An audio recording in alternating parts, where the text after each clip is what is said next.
ओमा चण्डाला प्रतिहतरयो यस्य प्रेम प्रवाहो लोकातीतोऽप्यहनजहो लोककल्याणमार्गं त्रैलोक्येऽप्यप्रतिममहिमा जानकी प्राणबन्धो भक्त्या ज्ञानमृतवरवपु सीतया यो हि रामः स्तब्धीकृत्य प्रलयकलितं वाहवोत्थं महान्तं हित्वा रात्रिं प्रकृतिसहजाम् अन्धतामीस्त्रमिश्रं गीतं शान्तं मधुरमपि यः सिंहनादं जगर्ज सोऽयं जातप्रथितपुरुषो रामकृष्णस्त्विदानीं जय जय रामकृष्णो वंशकल्पतरु जय जय भगवान जगतेरु जय जय गुरुमाता जगत जननी रामकृष्ण भक्तिदात्री चैतन्यदायिनी जय जय रामकृष्ण इष्टगोष्ठीगण সবার চরণ রেণু মাগে অধম। আমরা শ্রী ভগবানের অশেষ কৃপায় সমবেত হয়েছি শ্রী শ্রী রামকৃষ্ণ পুঁথি থেকে পাঠ এবং আলোচনার উদ্দেশ্য নিয়ে। আমরা যে অধ্যায়টি পড়ছিলাম সেটির নাম হচ্ছে ভক্তদের সঙ্গে নানা রঙ্গ। আমরা পড়ছি একজনের গল্প। ঠাকুরের কাছে ছিলেন প্রতাপচন্দ্র হাজরা। প্রতাপচন্দ্র হাজরা ঠাকুরের ঘরের বারান্দাতেই থাকতেন এবং তিনি প্রথম চেষ্টা করলেন তার অদ্বৈত ভাব দিয়ে তিনি সকলকে মোহিত করে ফেলবেন, এমন মোহিত করে ফেলবেন যে সবাই তাঁর অনুরাগী হবে। কিন্তু দেখা গেল উল্টো হয়ে গেল। তিনি কাউকেই আর বিশেষ মোহিত করতে পারছেন না। যারাও প্রথম দিকে মোহিত হয়েছিলেন তারাও আস্তে আস্তে তার থেকে দূরে সরে যেতে থাকলেন। সেই কারণে ক্ষোভ, রাগ সমস্ত কিছু এসে উপস্থিত হলো। শ্রীরামকৃষ্ণের কাছে সেই সময় থাকতেন লাট্টু মহারাজ, স্বামী অদ্ভুতানন্দ এবং ব্রহ্মানন্দজি মহারাজ। দুজনকে তিনি একদিন খুব ভালো করে ব্রেন ওয়াশ করলেন। বললেন, আচ্ছা তোমরা যে ওনার কাছে থাকো, এতদিন ধরে সময় কাটাও, তোমাদের নিজেদের কি লাভ হচ্ছে? তোমাদের কি কিছু আধ্যাত্মিক উন্নতি হচ্ছে? যা হচ্ছে সব তো তাঁর হচ্ছে। তাহলে তোমরা তাঁর কাছে থেকে শুধুমাত্র সময় নষ্ট করো কেন? যাও গিয়ে তাকে গিয়ে বলো যে তোমাদের কিছু দর্শন করিয়ে দিক। এরা সত্যিকারের ছেলে মানুষ ছিলেন। লাট্টু মহারাজের খানিকটা দাস্য ভাব ছিল, সেই কারণে তিনি তো লোকের বাড়ি কাজ করতেন, তাই বাবুদের ঝগড়ার ভেতরে ঢুকতেনই, এটা তিনি জানতেন। রাজা মহারাজ তাকে ধরে নিয়ে গেলেন বটে, কিন্তু তিনি গিয়ে ঠাকুরকে কিছু বলতে পারলেন না। তিনি গিয়ে চুপটি করে দাঁড়িয়ে রইলেন। আর রাজা মহারাজ ধীরে ধীরে এই কথাগুলি যা যা শিখিয়ে দিয়েছিলেন সেইগুলো ঠাকুরকে বললেন। শোনা মাত্র ঠাকুর বুঝতে পারলেন এটি অন্য কাউকে দেয়। বলছে, দেখো বাবু, এসব কথা তোমার নয়, তুমি কারোর কাছ থেকে শিখে এসেছো। কে তোমায় শেখালো? কে তোমার গুরু এই বিষয়ে? রাজা মহারাজ আর থাকতে না পেরে ঝরঝর করে, ঠাকুর অসন্তুষ্ট হয়েছিলেন বুঝতে পেরে, তিনি ঝরঝর করে কাঁদতে শুরু করলেন এবং আস্তে আস্তে বললেন যে স্বয়ং এই আমাদের প্রতাপচন্দ্র হাজরা মশাই এগুলো শিখিয়ে দিয়েছেন। বলছেন, বসনে নয়ন বাঁধা মানুষও যেমন সন্নিকটে বস্তু নাহি পায়ে দর্শন, তেমনি প্রতাপচন্দ্র মায়ায় মায়ায় এক ঘরে প্রভুদেব দেখিতে না পায়। দেহ আঁকি ভগবান রাখো এ অধীনে, ভক্তি রহে যেন তব ভক্তের চরণে। এই তখন পুথিকার বলছেন যে এরকম এই ভগবান আমাদের চোখের সামনে থাকেন, আমরা বুঝে উঠতে পারি না, আমরা কিছুতেই ভগবানকে চিনতে পারি না।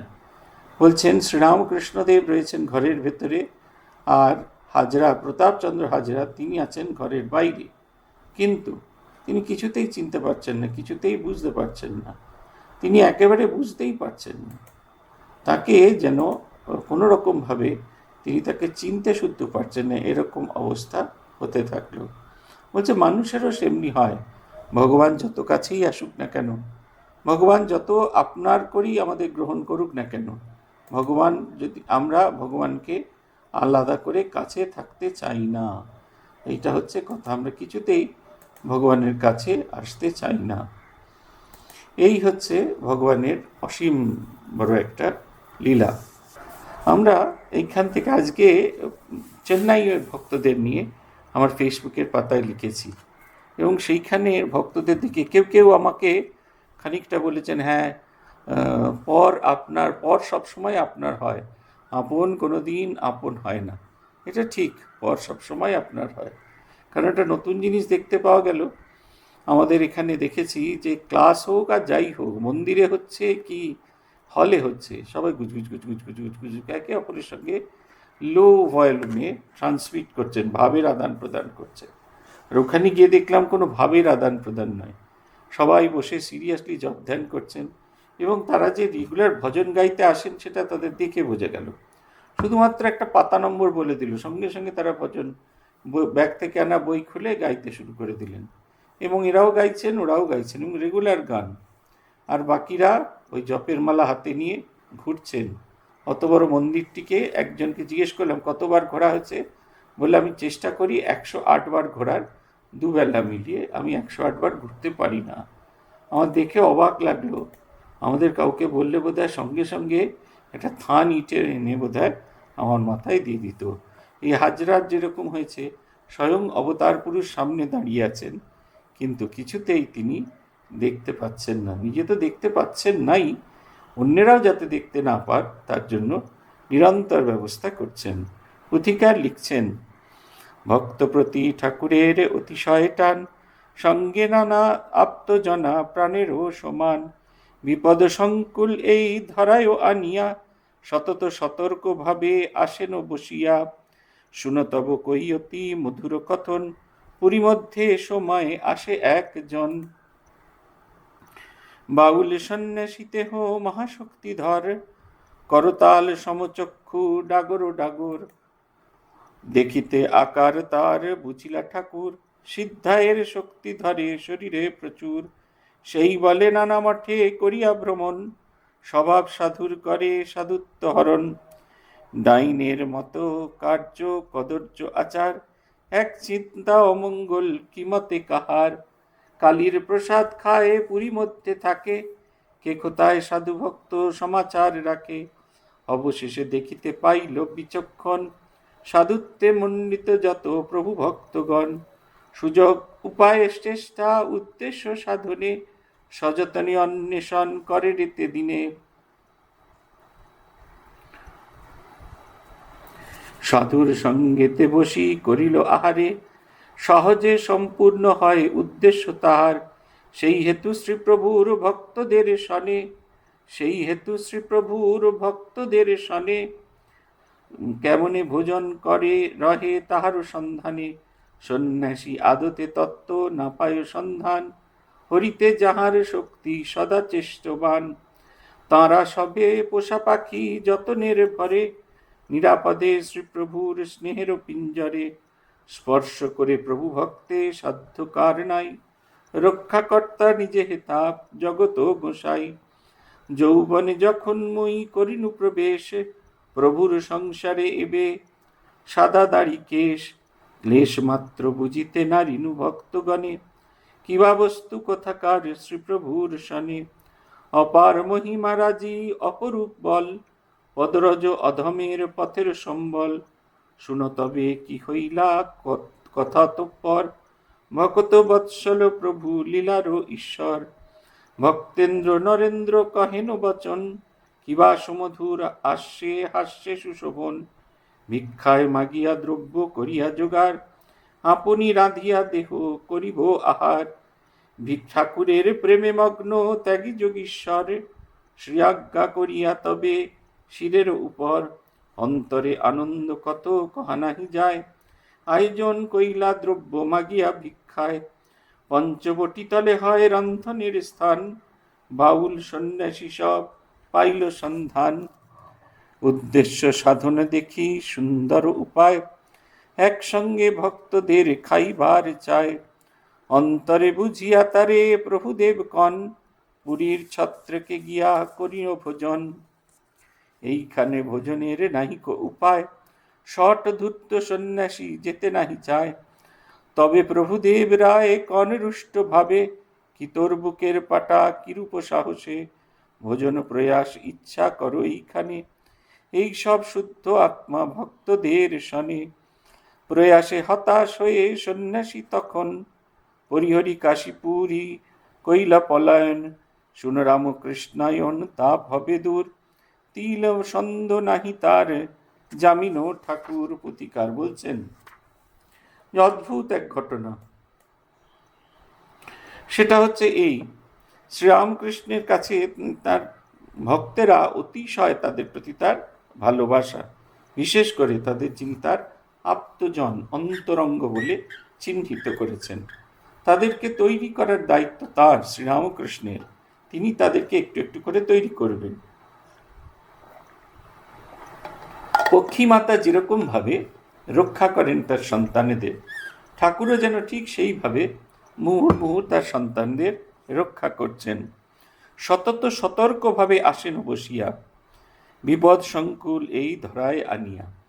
এই বিপদ সংকুল ধারায় তাদের নিয়ে এসেছেন, অতএব তাদের রক্ষা করার দায়িত্ব তাঁর, এটা তিনি জানতেন। যেরকম আপনি যদি কোনো বন্ধুকে নিয়ে কোথাও বেড়াতে যান এবং সেখানে বিপদ দেখতে পান, তখন তাকে রক্ষা করার দায়িত্ব আপনার। ঠাকুরেরও ঠিক তেমনি, তারা সব তপস্যায় মগ্ন ছিলেন, তারা সব মহাধ্যানে মহাযোগে মগ্ন ছিলেন, তাদেরকে তিনি মানব কল্যাণে তার সঙ্গে এনেছেন। অতএব তারা যাতে তাদের যে ভাবটি সেটি রক্ষা করতে পারেন, এইটির চেষ্টা তিনি নিরন্তর করে যেতেন, তাই তিনি তাদের রক্ষা করার দায়িত্ব তাঁর। একবারে বাজ পাখি যেরকমভাবে পক্ষীমাতা যেরকম তার সন্তানকে রক্ষা করেন, তিনিও ঠিক সেইভাবে তার সন্তানদের রক্ষা করছেন। সেই সময় দক্ষিণেশ্বরে এক অদ্ভুত বাউল সন্ন্যাসী উপস্থিত হল, মহাশক্তিধর। শক্তিধর তো বটেই, নাহলে ঠাকুরের কাছে আসে। বলছেন করতল সমচক্ষু ডাগর ডাগর, বড় বড় টানা টানা চোখ, আধ্যাত্মিকতার সন্ধান, আধ্যাত্মিক সাধক। মুশকিল হচ্ছে এই যে এত আধ্যাত্মিক গুণসম্পন্ন হয়েও যে আমরা ভগবানের দিকে যাব, তার কিন্তু কোনো মানে হয় না। অনেকে আমাকে এই কথা বলেছেন, তারা দেখেছেন আমি এটা বলেছি। আমি চার্লস শোভরাজের উদাহরণ দিয়ে থাকি। চার্লস শোভরাজ 14টি দেশের ভাষায় সমভাবে পারদর্শী ছিলেন। 14টি দেশের আইন, ক্রিমিনাল ল, সেটি সম্পর্কে তিনি জানতেন। অথচ এই প্রতিভা যদি জগৎ কল্যাণের জন্য ব্যয় করা হতো, তাহলে কত মানুষ তাতে উপকৃত হতো। তা কিন্তু করা হয়নি, জগৎ কল্যাণের জন্য এই প্রতিভা ব্যয় করা হয়নি। তাই নানা খারাপ কাজে এই প্রতিভা চলে গেছেন। এদেরও ঠিক তাই, এত আধ্যাত্মিক গুণ। এবং শুধু তাই নয়, তিনি সাধন ভজন করে সিদ্ধাইয়ের শক্তিতে শক্তিমান হয়েছেন। অর্থাৎ খানিকটা তো সাধন ভজন করেছেনই, সেই কারণে তিনি সিদ্ধাইটি পেয়েছেন। এবং সেই বলে তিনি চতুর্দিক ভ্রমণ করে থাকেন এবং চেষ্টা করেন প্রত্যেকের সাধুত্ব হরণ করবেন। সাধুত্ব হরণ করবেন কীরকম না, সাধুকে বিশ্বাস করবে মানুষ, সহজে বিশ্বাস করবে। বিশ্বাস করতে করতে সে সাধু তো পতন হলোই, তিনি আবার সঙ্গে করে বাকিদেরও সাধুত্ব হরণ করবেন। তাই সহজে সাধুত্ব হরণ করার চেষ্টা। সিদ্ধাইতে আমরা মজে যাই না, ভীষণ রকমভাবে মজে যাই, বুঝতেই পারি না আমারও যে শক্তি আছে সেটা আর বুঝতেই পারি না।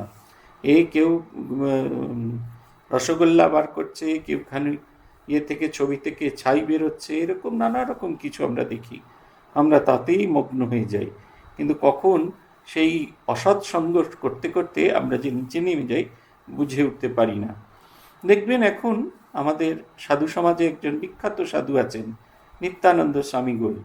এই চেন্নাই মঠে গেছিলাম, ওর কথা আলোচনা হচ্ছিল। আমাদের ঠিক পরের ব্যাচে ট্রেনিং সেন্টারে ছিল। চেন্নাই মঠে যোগদান করেছিল, পরম পূজ্যপাদ স্বামী রঙ্গনাথানন্দজি মাঝের কাছে আশ্রয় গ্রহণ করেছিল। তার ভিতরে সত্যি সত্যি কিছু আধ্যাত্মিক ক্ষমতা ছিল। সে মনে করেছিল এই যে পরিচিত যে চলছে আমাদের যে সিস্টেমেটিক সাধু জীবন, এইটার বাইরে সে বেরিয়ে যাবে, দের ইজ নো হার্ম। উনি বেরিয়ে যেতেই পারতেন, উনি চলেও গেলেন, কেউ কেটা নিয়ে কিচ্ছু মাথা ব্যথা করেনি।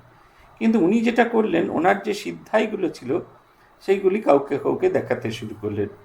সেই চেন্নাইয়ের ভক্তরা তাকে দেখে তাকে অবতার বানিয়ে দিলেন। শুধু অবতার বানিয়ে দিলেন না, তার অনুমতি সাপেক্ষে তাকে একটা মাফিয়া চক্রের ভেতরে জড়িত করে দিলেন।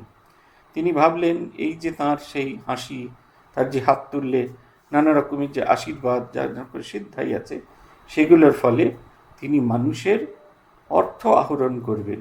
মানুষের হৃদয় হরণ করার কথা ছিল, তা না করে পকেটে চলে গেল এবং তার থেকে তিনি পালিয়ে গেলেন। এখানে নানা রকম হওয়ার ফলে এই দেশ ছেড়ে তিনি চলে গেলেন, কিন্তু সেখানে গিয়েও তিনি খুব স্বস্তিতে নেই। ওদের কাছে শুনছিলাম, ওদের কাছে খবর আসে, ওদের কাছে সেই সব জিনিসগুলো শুনছিলাম। দেখুন, সাধু জীবন যাপন করা মানে আপনাদেরও কথা বলছি, আমাদেরও কথা বলছি, সকলের ক্ষেত্রেই বলছি, সাধু জীবন যাপন করাটা অত্যন্ত কঠিন। আমাদেরকে সবসময় খুব সাবধানে থাকতে হয়। ঠাকুর রক্ষাকর্তা বলছেন তিনি কালীর প্রসাদ খায় পুরী মধ্যে থাকে, কে কোথায় সাধুভক্ত সমাচার রাখে। কে কোথায় সাধুভক্ত কার মাথা খাওয়া যেতে পারে তার চেষ্টায় সতত থাকে। হঠাৎ করে তিনি একদিন লক্ষ্য করলেন শ্রীরামকৃষ্ণের কাছে যারা আসেন তারা অত্যন্ত উচ্চ মার্গের সাধু, সে গৃহী হোক আর সন্ন্যাসী হোক। তাই তিনি চেষ্টা করতে থাকলেন, বারবার করে চেষ্টা করতে থাকলেন যে তাদেরকে হাতের মুঠোর মধ্যে নিয়ে নেওয়া, কিন্তু কোনোভাবেই কোনো অবস্থাতেই তিনি তাদেরকে স্পর্শ করতে পারছেন না। কেন পাচ্ছেন না? পুতিকার লিখছেন, স্পর্শ করে প্রভু ভক্তে সাধ্যকার নাই, রক্ষাকর্তা নিজে চেথা জগত গোসাই। জগতের প্রভু যিনি, যিনি তার রক্ষাকর্তা, তিনি তার সন্তানদের রক্ষা করেছেন। তার সাধ্য কি তার কেউ ক্ষতি করে? সাধ্য কি তার কেউ অন্যায় করে? কি অপূর্ব সুন্দর একটি ভাব! তাই বলছেন, কেউ লেশমাত্র বুঝিতে নারীনু ভক্তগণে, কিবা বস্তু কথাকার শ্রীপ্রভুর শনে, অপার মহিমা রাজি অপরূপ বল, পদরজ অধমের পথের সম্বল। বলছেন অপার শক্তিশালী, অথচ তার সামান্যতম প্রকাশ নেই। আমরা তো সাধারণত একটু সাধন ভজন করলে আমাদের একটু প্রকাশ থাকে, এই তিলক ফোঁটা থাকে, তারপরে এই আশ্রমে গেলে এক ধরনের নির্দিষ্ট পোশাক পরিচ্ছদ থাকবে, আমরা খুব ধীর স্থির শান্ত। যারা অন্তর থেকে শান্ত তাদের দেখলেই বোঝা যায় শান্ত, তাদের আলাদা করে দেখাতে হয় না শান্ত। যারা বাইরে থেকে অশান্ত, ভীষণ রকমের অশান্ত, তাদের দেখলেই বোঝা যায় তারা অশান্ত। অতএব তাদের দিয়ে কিছুই কখনো করা সম্ভব নয়। একদিন নরেন্দ্রনাথকে ঠাকুর বললেন, শোন, আমার ভারী ইচ্ছা যে তুই ভিক্ষা করে নিয়ে আসবি, আর সেই তোর ভিক্ষান্ন আমি গ্রহণ করব। নরেন্দ্রনাথ এবং তার গুরু ভাইরা বেরিয়ে পড়লেন বিভিন্ন জায়গা থেকে কাঁচা দ্রব্য ভিক্ষা করতে। চাল, ডাল, তেল, নুন, মশলা, যেখান থেকে যা কিছু পারলেন ভিক্ষা করে নিয়ে এলেন এবং সেই মন্দির থেকে হাঁড়ি কুড়ি জোগাড় করে আর কাঠ জোগাড় করে তারা পঞ্চবটিতে রান্না শুরু করলেন। এক ধরনের চড়ুই ভাতি, সেইখানে তারা শুরু করলেন। পঞ্চাবটি সব স্থান পেয়ে এই যে যারা বাউল যারা ছিলেন তাঁরা দেখলেন এই সুযোগ, তাদের সঙ্গে একাসনে বসে খাবেন এবং তাদের খাবারের ভেতরে নিজের ভাবটি দিয়ে তাদের সত্ত্ব হরণ করবেন। এই উদ্দেশ্যে তারা ভক্তদের সঙ্গে খেতে চাইলেন। ঠাকুর বুঝে গেলেন যে হবে না। এই ঘটনা আপনারা কথামৃততেও পাবেন, লীলা প্রসঙ্গতেও পাবেন। সেই এক দল বাউল ভক্ত এসেছেন, ঠাকুর তাদের তাড়িয়ে দিলেন সেখান থেকে। বললেন, না না, এখান থেকে যাও, আমাদের যা হয়েছে ততটাতেই কিছু হবে না। অন্তর বুঝিয়া তারে প্রভু দেবে গণ, পুরীর ছত্রে গিয়া করো ভোজন। এইখানে ভোজনের নাহিক উপায়, শট ধূর্ত সন্ন্যাসী যাইতে নাই চায়। তবে প্রভু দেবরায় কন রুষ্টভাবে, কি তোর বুকের পাটা কিরূপ সাহসে, ভোজন প্রয়াস ইচ্ছা করো এইখানে, এইসব শুদ্ধ আত্মা ভক্তদের সনে। হরিহরি কালীপুরী কৈল পয়ান, প্রয়াসে হতাশ হয়ে সন্ন্যাসী তখন। বলছেন ঠাকুর যখন মিষ্টি কথা বলতেন, কিন্তু যখন তিনি রেগে যেতেন, ভীষণ রকমভাবে রেগে যেতেন। এত রেগে যেতেন যে তার কাছাকাছি আসবে কেউ এই সাধ্য কারুর হতো না। এইরকম তিনি অসন্তুষ্ট হতেন। তার সেই রাগী রূপ যে রূপ দেখে আমাদের ভৈরবী ব্রাহ্মণী পালিয়ে গিয়েছিলেন। ভৈরবী ব্রাহ্মণী নিজে ভৈরবী, কিন্তু শ্রীরামকৃষ্ণের সেই অশক্ত রূপ দেখে তিনি পালিয়ে গেছিলেন, ভয় পেয়ে গেছিলেন। তিনি আর কিছুতেই সেইখানে থাকতে চাইছিলেন না, তিনি পালিয়ে গেলেন। ঠাকুর বললেন, এইখানে কোনোভাবে তোমাদের খাবার ব্যবস্থা হবে না। তার সন্তানদের রক্ষার জন্য তিনি একেবারে সমস্ত কিছু দাঁওতে লাগিয়ে দিতে পারতেন। পুথিকার বলছেন, ভক্তগণ শ্রীপ্রভুর পরাণের বাড়া, সদা সঙ্গে প্রভু নন এক তিল ছাড়া। সকলের জন্য তার চিন্তারেতে দিনে, কে কোথায় কিবা ভাবে রহে কি রকমে। লীলা আন্দোলনে তত্ত্ব পাইবে সর্বদা, জনভক্ত সংযটন অপরূপ কথা। পুথিকার বলছেন যে ভক্তরা তার প্রাণের বস্তু এবং তারা তাদের প্রিয় বস্তু, তাই তাদের রক্ষা করবার জন্য প্রাণ মন সমস্ত কিছু তিনি বাজি রেখে দিতে রাজি ছিলেন। কি করে প্রত্যেকের কল্যাণ হবে, কেমন করে তারা ভালো হবে, কেমন করে তারা উচ্চতর সত্যের দিকে এগিয়ে যাবে, এই কথাটা বারবার তিনি চেষ্টা করতেন। তাই লীলা আন্দোলন, যত ভগবানের এই লীলার কথা শুনবে, যত বুঝবে, তত দেখবে ভগবান কেমন করে তার আশ্রিত জনাকে রক্ষা করেন। আমরা গিরিশ ঘোষের গল্প মাঝে মাঝেই বলে থাকি, আমার ভারী ভালো লেগেছিল তাই এই কথাটি বারবার বলে থাকি। গিরিশ ঘোষ শ্রীরামকৃষ্ণের কাছে এসেছেন প্রথমবার যখন বলরাম মন্দিরে, দ্বিতীয়বার যখন বলরাম মন্দিরে দর্শন হলো, তার মনের যে এটা শক্তি ভাবটা সেটা ভাঙিয়ে চলে গেল, কিন্তু তার মান ভীষণ রকমের ছিল, আত্ম অহংকার ছিল। শ্রীরামকৃষ্ণ বলেছিলেন, তোমার জীবনে দুটো বাঁক আছে, একটি বাঁক ঠিক হয়ে গেছে, আরেকটি বাঁক আছে। আরেকটি বাঁক কি? সেটা হচ্ছে শরণাগতি। রামচন্দ্র দত্তের বাড়িতে গিরিশ ঘোষ গিয়ে পৌঁছেছেন, গিয়ে দেখলেন কীর্তন হচ্ছে, উঠোন জুড়ে কীর্তন হচ্ছে। গিরিশ যেন আর নিজেকে আটকে রাখতে পারলেন না, গিরিশ যেন নিজেকে কিছুতেই শান্ত করে রাখতে পারলেন না। গিরিশ দেখলেন, ছুটতে ছুটতে পৌঁছলেন সেখানে, দেখছেন ঠাকুর সকলের সঙ্গে নৃত্য করছে। তার মনে হচ্ছে তাকে যদি একবার প্রণাম করতে পারতুম। এদিকে তার প্রচণ্ড অহংকার, সেটিও কারণে তিনি এগিয়ে যেতে পারছেন না। ঠাকুর যেন তাকে কৃপা করবার জন্য এগিয়ে গেলেন। সেই নাচের দল থেকে ভাবাবিষ্ট অবস্থায় তিনি এসে দাঁড়ালেন গিরিশের কাছে। গিরিশ প্রণাম করলেন, এক ছুটে সেই নাটকের দলের কাছে পৌঁছে গেলেন। তার অহংকার চূর্ণ হলো, তার ভেতরে শরণাগতি জাগ্রত হলো। আবার একই সঙ্গে তিনি তার ভাবটিকেও নষ্ট করলেন না। পুথিকার তাই বলছেন যে লীলা আন্দোলনে তত্ত্ব পাইবে সর্বদা। কেমনভাবে তিনি ভক্তকে ভালোবাসেন, তার লীলা যত চর্চা করা যায় ততই আমরা পাব। শ্রী নবগোপাল ঘোষ কায়স্থের জাতি, পূর্বখণ্ডে বলিয়াছি তাহারও ভারতী। 3 বর্ষ পূর্ব তেহ কিশোরীর সনে, একদিন মাত্র আসা প্রভু দর্শনে। সঙ্গে লয়ে অল্প বয় কুমার কুমারী, ভক্তিমতী পুণ্যবতী পত্নী আপনার। এতধিক কাল আর নাহি দেখা শোনা, প্রভুর অন্তরে তাই বড়ই ভাবনা। কিশোরীকে প্রভুদেব কন একদিনে, হ্যারে সেই ঘর যার বাদুর বাগানে। আফিসেতে উচ্চ কাজ সদয়াল মন, দুঃখী জনে ঔষধ করয়ে বিতরণ। তোমার সঙ্গেতে হইল 3 বৎস প্রায়, আসিয়াছিলেন তেহ এখনো কোথায়। যদ্যপি তোমার সঙ্গে দেখা হয় তার, আসিতে বলিও মাত্র আর একবার। কিশোরী ভক্তের মধ্যে বড়ই বিরল, গরণ যেমন তেন অন্তর সরল। জোরে জোরে কয় কথা প্রভুর সদনে, সর্বদা মেলানি করে প্রভু দর্শনে। রাখিয়া যুবতী ভার্যা শ্বশুরের ঘরে, যামিনী কাঠায় হেতা প্রভুর মন্দিরে। শ্বশুর ঘরের লোক পাইয়া সন্ধান, তো তারা করে শ্রীমন্দিরে দেখে ভগবান। লোক বশীকরণে দিয়া নিন্দাবাদ, প্রভুর সঙ্গেতে করে তুমুল বিবাদ।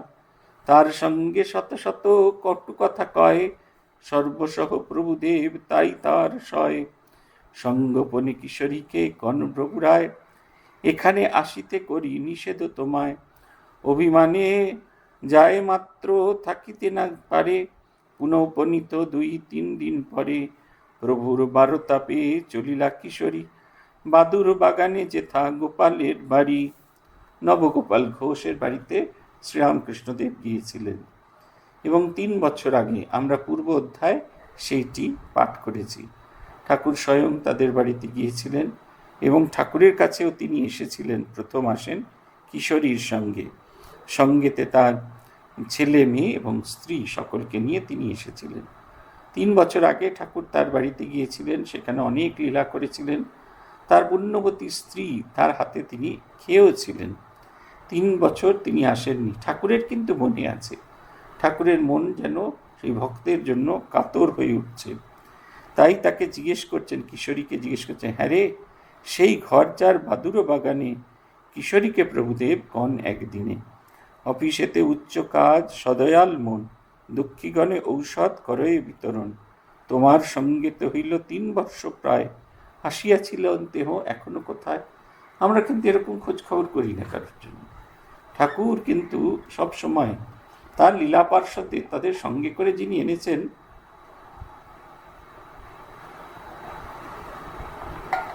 সব সময় তাদের খোঁজ করেন, প্রতি মুহূর্তে তাদের খোঁজ করেন, কখনো কোনো অবস্থাতে তাদের ছেড়ে দেন না। জিজ্ঞেস করছেন, বাদুর বাগানে বাড়ি গো, সেই যে বড় উচ্চ অফিসে কাজ করে, গরিব মানুষদের ভেতরে যিনি এই ওষুধপত্র বিতরণ করেন, সেই লোক কোথায় গেল? 3 বছর আগে তোমার সাথে এসেছিল, কই আর তো তাকে দেখতে পাই না। ঠাকুর বললেন, যদ্যপি তোমার সঙ্গে দেখা হয় তার, আসিতে বলিও মাত্র আর একবার। আবার যদি তোমার সঙ্গে দেখা হয়, আর একবার আসতে বলো, বেশি আসার দরকার নেই, আর একবার এলেই হবে। তিনি বলছেন, কিশোরী ভক্তদের মধ্যে, কাকে বলছেন না, কিশোরী ভক্তদের মধ্যে বড়ই বিরল। ঠাকুরকে তিনি খুব ভালোবাসেন, খুব সরল, জোরে জোরে কথা বলেন ঠাকুরের সাথে। ঠাকুর বলে যে আলাদা করে মান্য দেওয়া, চুপ করে থাকা, এসব তার ভিতরে নেই। ঠাকুরের সঙ্গে তার ঢাক ঢাক গুড়গুড় কোনো সম্পর্ক নেই। ভীষণ ভালোবাসেন তিনি ঠাকুরকে। এত ভালোবাসেন, কখনো কখনো বাড়িতে স্ত্রীপুত্রকে ফেলে রেখেই ঠাকুরের কাছে এসে থাকা শুরু করেন। তার শ্বশুরবাড়ির লোকেরা খোঁজ পেয়ে এখানে এসে খুব হাঙ্গাম করে, ঠাকুরকে কটু কথা বলেন, এমনকি ছেলে ধরাও শুদ্ধ বলতেন। ঠাকুরকে তারা নানা রকমের কিছু বলতেন। এই তাদেরকে, এবং একদিন ঠাকুর তাকে বললেন, লুকিয়ে লুকিয়ে, দেখো ওরা চায় না তুমি এখানে আসো, আমারও ইচ্ছা নয় তুমি আসো, এসে তোমার কষ্ট বৃদ্ধি পায়, তোমাকে অপমান করে সকলের সামনে বাড়িতে টেনে হিচড়ে নিয়ে যাবে, এ আমার ভালো লাগে না, তুমি আর এসো না। তিনিও, ঠাকুর বলেছেন, ভীষণ অভিমানে লেগেছে, মনে খুব কষ্ট হয়েছে। তিনি তখন রওনা দিয়ে দিলেন, এর কাছ থেকে রওনা দিলেন, ঠাকুরের কাছ থেকে রওনা দিলেন। মনে মনে প্রতিজ্ঞা করেন, আর কোনো দিন আসবো না। কিন্তু তার পরদিনই এমন দিব্য আকর্ষণ, সেই দিব্য আকর্ষণেতে তিনি আবার ফিরে চলে এসছেন। কোনো কিছুতে বাধা আসছে না। শ্রীরামকৃষ্ণের এমন দিব্য আকর্ষণ যে তিনি আর ঠাকুরকে ছেড়ে, ঠাকুরকে ভুলে থাকতে পারছেন না। আমাদের জন্য এগুলো খুব শিক্ষণীয় বিষয়। কবে যে আমাদের তাঁর প্রতি এরকম ভালোবাসা তৈরি হবে, কবে যে আমাদের মনে হবে তাকে ছাড়া আর জগৎ সংসার বৃথা, সেই দিনটির জন্য তাকিয়ে বসে আছি আমরা। পুথিকার বলছেন যে তাঁর কাছে সেই খবর পৌঁছে, সন্দেশ প্রেরিত তাহার আজ্ঞা ভক্তের দ্বারে, আসিতে প্রভুর কাছে দেখিতে তাহারে। ঠাকুর তাকে ডেকে পাঠিয়েছেন, তাই তাকে বলতে তিনি পাঠলেন। পুথিকার লিখছেন, আজি কিবা শুভ দিন ভাগ্যের গোপাল, যোগী ঋষি ধ্যানে যার নাহি পায় টের, প্রেরিত তাহার আজ্ঞা ভক্তের দ্বারায়, আসিতে প্রভুর কাছে দেখিতে তাহায়। সন্দেশ পশিবা মাত্র গোপালের কানে, বিস্ময়াবিষ্ট চিত্ত চমকিত প্রাণে, মনে মনে ভাবে কি করুণা অপার, 3 বর্ষ পূর্ব সঙ্গে দেখা একবার। কত লোক দিন দিন আসে যায় কাছে, তথাপি অদ্যাপি মোরে মনে তার আছে। অহেতুক দয়া স্নেহ দিনের উপর, এই বোধে গোপালের উথল অন্তর। কানায় কানায় জল ছাপাইয়া পড়ে, বাহিরে গড়ায় শেষে চক্ষুর দুয়ারে। আনন্দের সীমানায় রবিবার দিনে, শুভযাত্রা করিলেন শ্রীপ্রভু দর্শনে। পুথিকার বলছেন, গোপাল তো অবাক শুনে, কত কত মানুষ তার কাছে আসেন, তিনি তাদের মধ্যে থেকে তাকে একবারও ভুলে যাননি। তিনি তো সেই 3 বছর আগে এসেছিলেন দেখা করতে, আর তো তিনি কখনো আসেননি। তার কথা মনে আছে ঠাকুরের। আমরা এরকম অভিজ্ঞতার শিকার হয়েছি। পূজ্যপাদ ভূতেশানন্দজি মহারাজকে একদিন প্রণাম করতে গেছি। পরপর 2 সপ্তাহ বোধহয় যাওয়া হয়নি, 2টো শনিবার যাওয়া হয়নি। তৃতীয় শনিবার যখন মহারাজের কাছে গেছি, তখন মহারাজের পায়ে হাত দিয়ে প্রণাম করতে দিত। পায়ে হাত দিয়ে প্রণাম করে উঠেছি। মহারাজ ওনার বাঁ হাতটা দিয়ে আমার ডান হাতটা ধরে বলছেন, তুমি অনেক দিন আসনি। আমি না, আজ কই না তো এসেছিলাম। তো বলছে, না তুমি অনেক দিন আসনি। তখন আমার মনে পড়ল, একটা শনিবার পরীক্ষা ছিল তাই আসিনি, আর আরেকটা সোমবার কিছু ছিল না, ওই একটু ফাঁকি মারার জন্য আসা হয়নি। এতটা দূর আসবো? আমি মহারাজকে বললাম, মহারাজ পরীক্ষা ছিল। মহারাজ বললেন, ও পরীক্ষা ছিল, তাই তো বলি কেন আসনি। বলে ওখানেই ব্যাপারটা শেষ হয়ে গেল। কিন্তু ওই যে ভালোবাসাটা, ওটা হৃদয়ের ভেতরেই, যে আজকে যখন এটা পড়ছিলাম আপনাদের বলবো বলে, বলছেন না, এই বোধে গোপালের উথলে অন্তর, কানায় কানায় জল ছাপাইয়া পড়ে, বাহিরে পড়ায় শেষে চক্ষুর দুয়ারে। ভেতরে যেন একটা উথাল পাথাল হতে থাকে। মহারাজ আমাকে চেয়েছেন, মহারাজ আমাকে দেখেছেন, মহারাজ আমাকে দেখতে চাইছেন। আমি আসিনি বলে মহারাজের চিন্তা হয়েছে। এই যে নানা রকম জিনিস উথাল পাথাল করতে থাকে। গোপাল অবশেষে সেই রবিবারে ঠাকুরের উদ্দেশ্যে যাত্রা করলেন। সঙ্গে ভক্তিমতী সহধর্মিনী তাহার, ছোট বড় যতগুলি কুমারী কুমার, উতরিয়া শ্রীমন্দিরে শ্রীপ্রভুর পায়ে, জনে জনে শ্রীচরণে গড়াগড়ি যায়। এতদিনে কেন আর নাহি ছিল আনা, নাহি ছিল আশা, স্নেহভরে গোপালেরে কহিলা জিজ্ঞাসা। গোপাল শ্রীপ্রভু দেবে করিল উত্তর, সুরযোগে গেল মোর 3 বছর। শ্রীপ্রভু বলেন, যোগ্য সাধন ভজন করিবার তোমার নাহিক প্রয়োজন। 12 মাত্র তুমি আসিও হেথায়, বাসনা হইবে পূর্ণ মায়ের কৃপায়। সময় আগত দেখি প্রভু নারায়ণ, এইবারে গোপালের কইলা আকর্ষণ। আকর্ষণ কিবা কাণ্ড কহিবার, উপমায় বরিশায় গগন জুয়ার। কেমনে লাগিল চক্ষে প্রভু গুণ ধরে, গোপাল থাকিতে আর নাহি পারি ঘরে। প্রভুর মূরতি চিন্তা দিবস জমিনী, অবসর পাইলেই গোচরে মিলনী। একা কভু নয় সঙ্গে যত পরিবার, ভক্তিমতী সাথী দ্বারা কুমারী কুমার। কুমার দিগের মধ্যে সুরেশ যে জন, 5 মাত্র মোটে পঞ্চবর্ষ, 5-6 মাত্র মোটে বয়ক্রম। সুরন্ধর গড়ন খানি নয়ন বিনোদ, হৃদি ঘটে ভক্তি ভরা দেখিলেই বোধ। শিশুবরে শ্রীপ্রভু কৃপা করি অতিশয়, জননী রত্ন গর্ভ তার পরিচয়। আশ্চর্য বালক কিবা হেন বয়ক্রমে, খোলেতে সঙ্গত করে কীর্তনের গানে।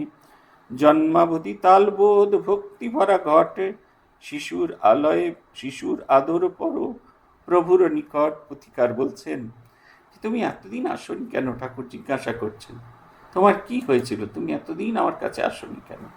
সে বলছে, কি করি প্রভু, 3টি বছর যে আমার কিভাবে কেটে গেল আমি সেটা বুঝতে পারলাম না। ঠাকুর বললেন, তুমি আর কয়েকবার আসবে। বলছেন, করিবার তোমার নাহিক প্রয়োজন, 12 মাত্র তুমি আসিও হেথায়। আপনা হইবে পূর্ণ, বাসনা পূর্ণ হইবে মায়ের কৃপায়। তুমি আর সব শুদ্ধ 3বার আসবে, এলেই তোমার যে বাসনা সেটি পূর্ণ হয়ে যাবে। মা কৃপা করে তোমার সেই বাসনা পূর্ণ করে দেবে। ঠাকুর বলছেন মাত্র 3বার আসতে হবে। কিন্তু পুথিকার বলছেন যে নবগোপাল ঘোষ যেন শ্রীরামকৃষ্ণের প্রতি এক অচ্ছদ্য বন্ধনে, এক ভালোবাসার বন্ধনে আবদ্ধ হয়ে গেল। এমন তীব্র সে ভালোবাসা, সেই ভালোবাসা ছেড়ে তিনি কিছুতেই যেতে পারছেন না। অন্যত্র যাওয়ার কোনো রকম ইচ্ছাটুকু মাত্র হচ্ছে না। একবারে গভীর ভালোবাসার সম্পর্কে সম্পর্কিত হয়ে পড়েছেন, আর কোনো কিছু তিনি ভাবতে পারছেন না। একা কখনো তিনি একা আসেন, আবার কখনো তিনি, বিশেষ করে বেশিরভাগ সময় তিনি তার স্ত্রী ছেলেপুলেদের নিয়ে আসতেন। এদের মধ্যে মধ্যম যে ছেলেটি, সেটি অদ্ভুত ভালো, সুন্দর মূরত গড়নখানি নয়ন বিনোদ, হৃদি ঘটে ভক্তি ভরা দেখিলেই বোধ। সুন্দর দেখতে তার, এবং তার শরীরে এত ভক্তি ভাব ছিল দেখলেই তাকে আনন্দ হতো। তো কেউ কেউ থাকেন না যাকে দেখলেই ভীষণ রকমের আনন্দ হয়। জননী রতন গর্ভা তাঁর পরিচয়, শিশুবয় শ্রীপ্রভুর কৃপা অতিশয়। জননী রত্নগর্ভা, তিনি ঠাকুরের কাছে আসতেন এবং ঠাকুরের কাছে এসে তিনি শ্রীরামকৃষ্ণের কাছে এসে তিনি নিজেকে মাঝে মাঝে এমনি একাকী আসতেন। তার দুহাত ভর্তি সোনার চুড়ি ছিল, খুব বড় লোক ছিলেন তো, দুহাত ভর্তি সোনার চুড়ি ছিল। একদিন তিনি এসে দেখেন ঠাকুর গভীর ভাব সমাধিতে মগ্ন। ঠাকুরকে প্রণাম করে তিনি বসেছেন আর একটা একটা করে চুড়ি আরেকটার সঙ্গে ধাক্কা খাচ্ছে। ঠাকুর পুরো চমকে উঠেছেন, বলছেন, ওগো, তো এই আওয়াজ একটা সরু সুতোর সঙ্গে অনন্তের সাথে এই আত্মা যোগ হয়েছিল, আর একটু হলে সেটা ছিঁড়ে যেত, আর তখন কোনোভাবেই এই দেহে প্রাণ ফিরে আসতো না। তিনি লজ্জিতা হলেন, তার সাধনে, শ্রীরামকৃষ্ণের সাধনে তিনি বিঘ্ন ঘটিয়েছেন বলে। বাড়ি ফিরে গিয়ে সমস্ত দু হাতের চুড়ি খুলে ফেললেন। শুধু দু হাতে দুটি তার এক গাছা করে চুড়ি থাকতো। তাও সেটি যেদিন তিনি শ্রীরামকৃষ্ণের কাছে আসতেন, কাপড় দিয়ে আস্তে আস্তে মুড়ে মুড়ে মুড়ে মুড়ে সেটা বেঁধে রেখে আসতেন, যাতে হাতের সাথে চুড়ির আঘাত হলেও সামান্যতম আওয়াজটিও যেন না হয়। এই ছোট ছেলে তার অদ্ভুত তাল নিয়ে জন্মেছে। খোলের সঙ্গে অপূর্ব সুন্দর করে তিনি সঙ্গত করতেন, গানের সঙ্গে কীর্তনের সঙ্গে অপূর্ব সুন্দর তিনি সঙ্গত করতেন। অধিকার বলছেন, ভাগ্যবান ভাগ্যমতী জনক জননী, পদরাজে তাহাদের মহাভাগ্যগণী। গোপাল প্রভুর এক ভক্ত অন্তরঙ্গ, পরিচয় পাবে শুনো লীলার প্রসঙ্গ। লীলা রঙ্গালয়ে রঙ্গ লয়ে ভক্তগণ, এ তত্ত্ব না বুঝে অন্যে ভক্তগণ বিনে। অধিকার বলছেন যে এই গোপালকে নিয়ে ঠাকুরের এত লীলা আছে যে পরবর্তীকালে যখন আমরা সেই লীলা পড়ব তার মধ্যে থেকে জানতে পারব। এর মধ্যে এই মহারাজের আমাদের নবগোপাল ঘোষের বড় ছেলে, তিনি পরবর্তীকালে সন্ন্যাসী হয়েছিলেন এবং শ্রীমৎ স্বামী ব্রহ্মানন্দজি মহারাজের অন্যতম অন্যতম সেবক ছিলেন। অপূর্ব সুন্দর গাইতে পারতেন নিরোধ মহারাজ, স্বামী অম্বিকানন্দ, তিনি এই শ্রীরামকৃষ্ণ পার্ষদ স্বামী ব্রহ্মানন্দজি মহারাজের সেবক ছিলেন। কিন্তু জীবনের শেষ দিকে তিনি টিবিতে আক্রান্ত হয়েছিলেন, সেই কারণে তাকে ফিরে যেতে হয়েছিল পূর্বাশ্রমে। পূর্বাশ্রমের ছাদে একটি ঘরে তিনি একাকী থাকতেন, সেইখানেই সাধন ভজন করতেন। শরীর সুস্থ হয়ে যাওয়ার পর সেইখানেই তার মহাপ্রয়াণ ঘটে। ঠাকুর বলছেন, কথিকার বলছেন যে কত ঠাকুরের কৃপা, লীলা রঙ্গালয়ে রঙ্গ লয়ে ভক্তগণে, এ তত্ত্ব না বুঝিতে অন্য ভক্তগণ বিনে। ভগবান কীরকমভাবে তার ভক্তদের নিয়ে লীলা করেন, এটা ভক্ত ছাড়া অন্যে আর কেউ বুঝতে পারবে না। তিনি একমাত্র যদি বোঝান তবেই আমরা বুঝতে পারি। তার অনন্ত লীলার তার অনন্ত লীলা খেলার আমরাও সঙ্গী হয়ে উঠি এবং আনন্দে মত্ত হয়ে আমাদের জীবনগুলি পরিচালিত হয়। ভগবানের কাছে প্রার্থনা আমরা যেন সত্যি সত্যি তার লীলা খেলার সঙ্গী হয়ে উঠতে পারি। আমাদের জীবন যেন তাঁর লীলা খেলাকে অনুভব করবার মতো শক্তি পায়। আজই পর্যন্ত। জয় জয় রামকৃষ্ণ বাঞ্ছা কল্পতরু, জয় জয় ভগবান জগতের গুরু, জয় জয় গুরু মাতা জগত জননী, রামকৃষ্ণ ভক্তিদাত্রী চৈতন্য দায়িনী। জয় জয় রামকৃষ্ণ ইষ্ট গোষ্ঠীগণ, সবার চরণ রেণু মাগে অধম। ওম শান্তি শান্তি শান্তি। হরি ওম তৎসৎ। শ্রীরামকৃষ্ণার্পণমস্তু।